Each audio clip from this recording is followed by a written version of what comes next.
मुकेता धूसरी धोरीड़ा मुकेता धूसरी बटड़ी बिस्मी गाड़ी भार भई दौड़ीड़ा मुके तारी दूसरी धोरीड़ा मुके तारी दूसरी धोरीड़ा मुके तारी दूसरी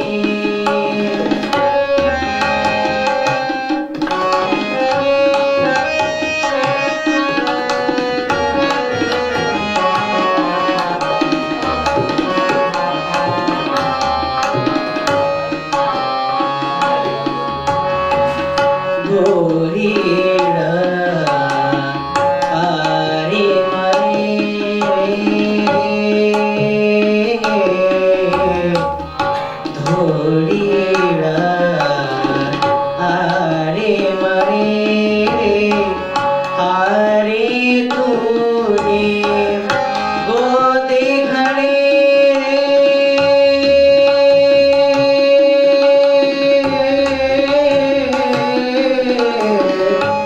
दौड़ीड़ा आरे मारे हारे तूने गोदे घड़े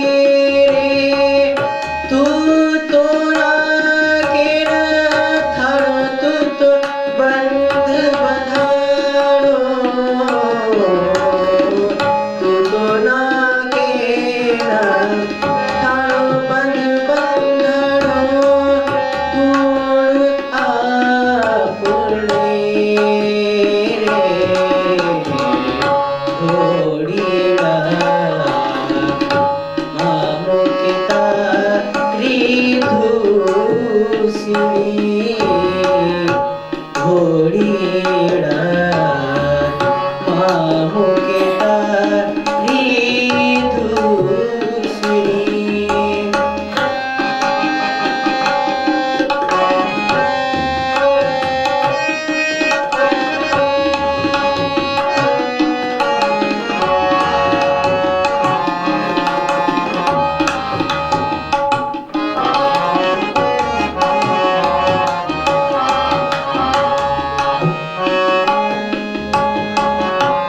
धोड़ीड़ा आवाचक थयो रे धोड़ीड़ा आवाचक थयो रे मुखथी ना बोलाए रे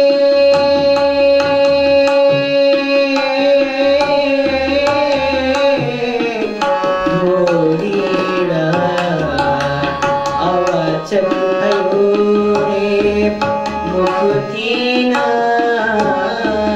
बोलाए रे परने गयो रे धोड़ी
बोलो श्री प्राणनाथ प्यारे नाथ प्यारे की, सद्गुरु महाराज की।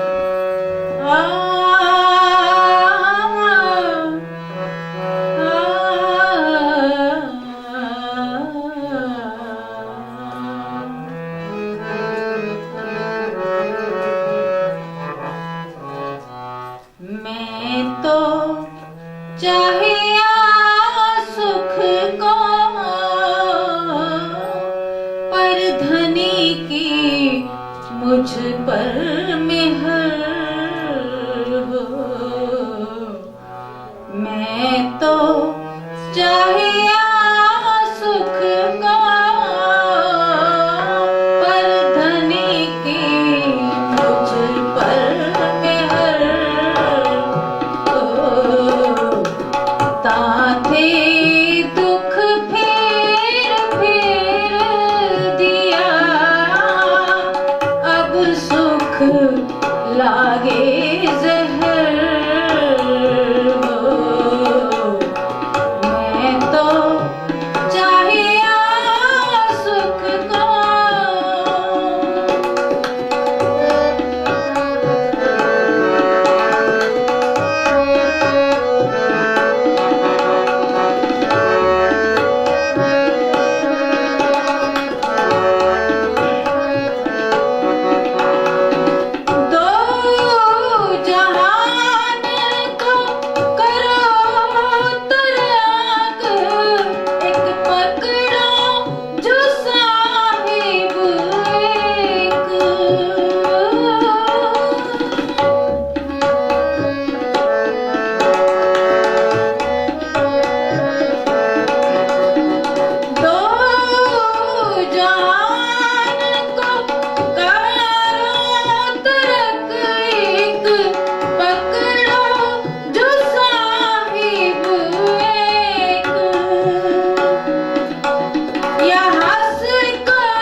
मुझ पर मेहर हो।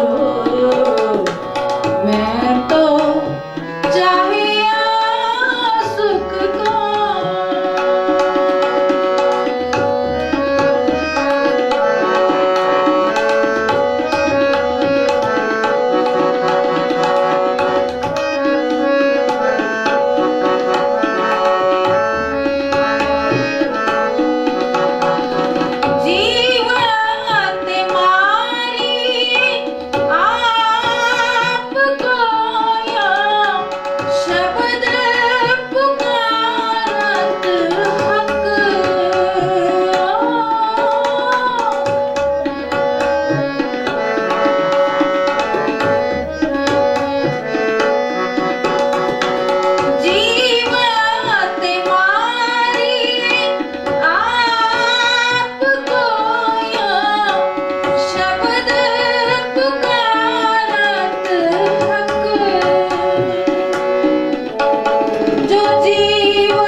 बोल श्री प्राणनाथ प्यारे। वंदो सतगुरु चरण को,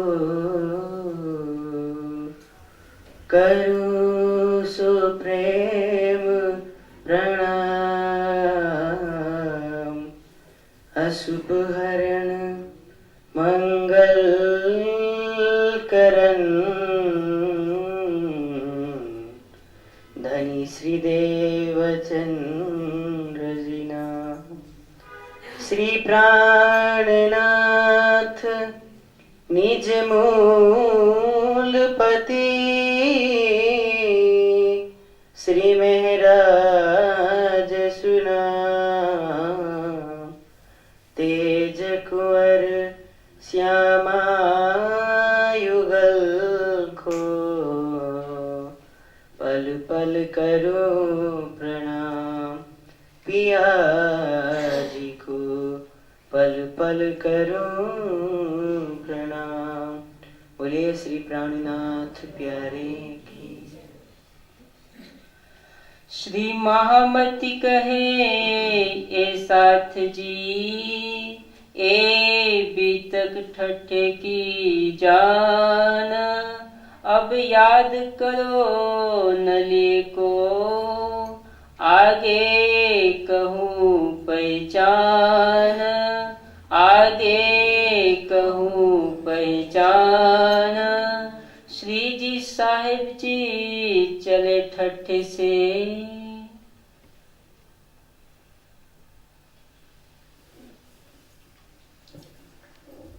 अचरते धाम धने श्री लालदास जी के धाम हृदय से नलिया की बीतक का वर्णन करवा रहे।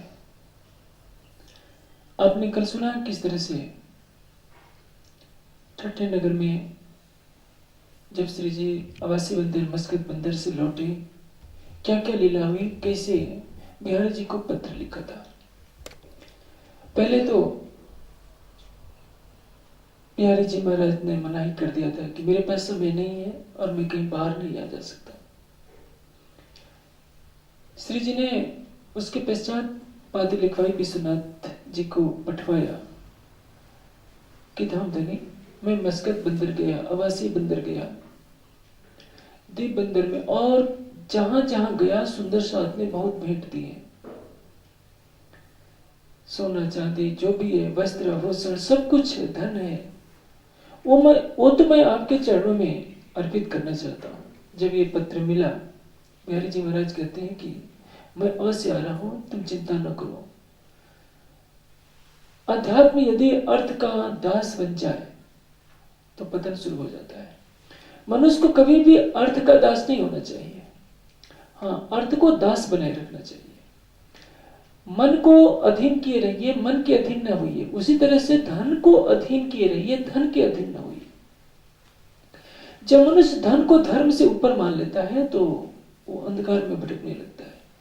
अध्यात्म तो सारे द्वंद्वों से परे ले जाने वाला मार्ग है। अध्यात्म का अर्थ ही होता है जिसमें आत्म तत्व के प्रति गमन किया जाए। हमारी आत्मा का स्वरूप क्या है, परमात्मा का स्वरूप क्या है, उसमें धन रोड़ा यदि बनता है तो अध्यात्म नहीं है। आज यही देखा जाता है बड़े बड़े तीर्थ स्थानों में या बड़े बड़े मंदिरों में, जो जितना सोना चांदी चढ़ा देता है उसकी कितनी महिमा गाई जाती है।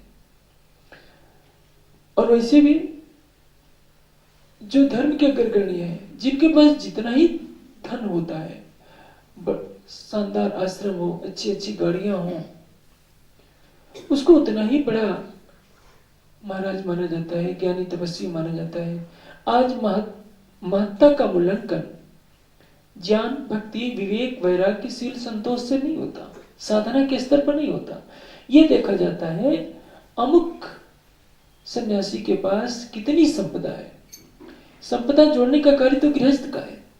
सन्यास का तात्पर्य क्या है? काम्यानाम कर्मणाम न्यास इत सन्यास कवयो विदु। काम्य कर्मों का परित्याग ही सन्यास है। सम्यक नित्यमात यत्वा सम्यक नसन्ति दुखान कर्माणि येन स सन्यासो उच्यते स प्रशस्तो विदते यस स सन्यासी। सन्यास का तात्पर्य ये होता है कि जिससे लौकिक सारी कामनाओं का विनाश हो जाए। इसलिए गृहस्थ जीवन से या ब्रह्मचर्य आश्रम से संन्यास में प्रवेश करने वाला व्यक्ति अपने पुराने नाम को बदल देता है। जैसे विवेकानंद का पहले का नाम क्या था? नरेंद्र। सन्यासी बने तो बन गए विवेकानंद। दयानंद का गृहस्थ जीवन का नाम है बाल्यावस्था का मूलशंकर। ब्रह्मचर्य आश्रम में प्रवेश किए तो उनका नाम हो गया शुद्ध चैतन्य। और जब सन्यास की दीक्षा लिए तो उनका नाम हो गया दयानंद। और जब सन्यास की दीक्षा दी जाती है तो ये जो पवित्र भी हटा दिया जाता है, सिर के बाल मुड़वा दिए जाते हैं, शिखा सूत्र कुछ नहीं रखा जाता। जिस शिखा सूत्र को ब्रह्मचारी गृहस्थ और वानप्रस्थ में अनिवार्य माना जाता है, उस शिखा सूत्र को भी हटा दिया जाता है ताकि आप अपने पुराने घर को भुला दिए। और यदि वही सन्यासी यदि अपना जन्मदिन मनाने लगे तो क्या होता है? ये तो भारतीय संस्कृति पर कुठाराघात हो जाता है। भारतीय संस्कृति तो कहती है जीवन सख्यम अपड़गताम अध्यात्मवादी राम भारतीय महर्षि राम स्वचिन चरित्र लेखन पद्धति प्राचीन कालता एवं अस्थिर। जीवन के सुख को न गिनने वाले भारतीय महर्षियों ने अपने जीवन की कोई गाथा ही नहीं लिखी, अपना कोई परिचय नहीं दिया कि इस मिट्टी के पुतले का क्या परिचय देना। लेकिन आज दुर्भाग्य है कि अधिकतर पंथों में जो बड़े बड़े गुरुजन कहलाते हैं वो भी अपना जन्मदिन मनाते हैं। भारतीय संस्कृति में जन्मदिन का वैसे कोई महत्व नहीं है। यदि सन्यासियों का जन्मदिन मनाने लग जाए, और आशीर्वाद कौन देते हैं? गृहस्थी। सब उल्टी गंगा बह रही है। जब आपने घर द्वार छोड़ा तो फिर किसका जन्मदिन मना रहे हैं? जब आप आध्यात्म के मार्ग पर चले गए, दूसरों को उपदेश देने लगे, ब्रह्म सत्यम जगत मिथ्या का उद्घोष करने लगे, तो इस मिट्टी के पुतले का जन्मदिन क्यों? आपका कब जन्म हुआ? शरीर पैदा हुआ, शरीर मर जाएगा, फिर इसका जन्मदिन मनाने की परंपरा तो पाश्चात्य है। भारतीय संस्कृति में जन्मदिन की कोई महत्ता नहीं। आज तक इतिहास में कोई साक्षी नहीं मिलती कि किसी ऋषि मुनि ने, गौतम, कपिल, कणाद, वशिष्ठ, विश्वामित्र, दयानंद, विवेकानंद ने उनके अपने तन के रहते रहते कभी जन्मदिन मनाया हो। उनके देहावसान के पश्चात उनके अनुयायियों ने उनकी स्मृति में भले ही मनाना शुरू कर दिया हो, और वो भी दयानंद की जन्म जयंती कहीं नहीं मनाई जाती। बोधोत्सव मनाया जाता है कि कब उनको ज्ञान प्राप्त हुआ। महावीर स्वामी की जन्म जयंती नहीं मनाई जाती। गौतम बुद्ध को जब ज्ञान प्राप्त होता है वो दिन पर सारा बौद्ध समाज नतमस्तक होता है। अब श्री जी नलिया पहुंचते हैं। नलिया में जैसे ही पहुंचते हैं, धारा भाई आकर के मिलते हैं। धारा भाई अपनी व्यथा चरणों में गिरकर श्री जी को कहने लगते हैं कि धाम देनी, मैं खंबालिया का रहने वाला था। सूरजी भाई मस्कत बंदर से आए थे और सबने मुझसे आग्रह किया कि मैं वाणी चर्चा सुनाऊं। राज्य की कृपा बरसने लगी और आवेश आने लगा मेरे ऊपर। सुंदर साथ को जब मैं चर्चा सुनाता था तो राज्य के प्रत्यक्ष दर्शन होने लगे थे, और जब इस तरह की लीला होने लगी तो सुंदर साथ ने मुझको गादी पर बिठाया, बहुत आदर सत्कार करने लगे। श्री जी कहते कि ये तो बहुत अच्छी बात है, राज्य की कृपा किसी पर भी हो सकती है और राज्य किसी भी तन से अपने जागने कार्य करवा सकते हैं। सुर कहते हैं धारा भाई, श्री जी बात यहाँ तक ही नहीं, ये बात बिहारी जी को पता लग जाती है। बिहारी जी ने सुरजी भाई को पत्र लिखा और पहले विचार विमर्श किया अपने भांजे जो उनका नागजी भाई था कि क्या किया जाए। इस तरह से धारा भाई यदि को गादी पर बिठा दिया जाए और सब लोग मत्था टेकने लगे तो ये तो संप्रदाय किसका हो जाएगा? शूद्रों का। वो गोला जाति के थे धारा भाई। धर्म में जाति परंपरा क्या है? अज्ञानता का मूलक है। जाति कहां से पैदा होती है? कर्म से। जन्मना जायते शूद्र संस्कारात द्विज उच्चते। द्विज किसको कहते हैं? जिसका दोबारा जन्म हो चुका है।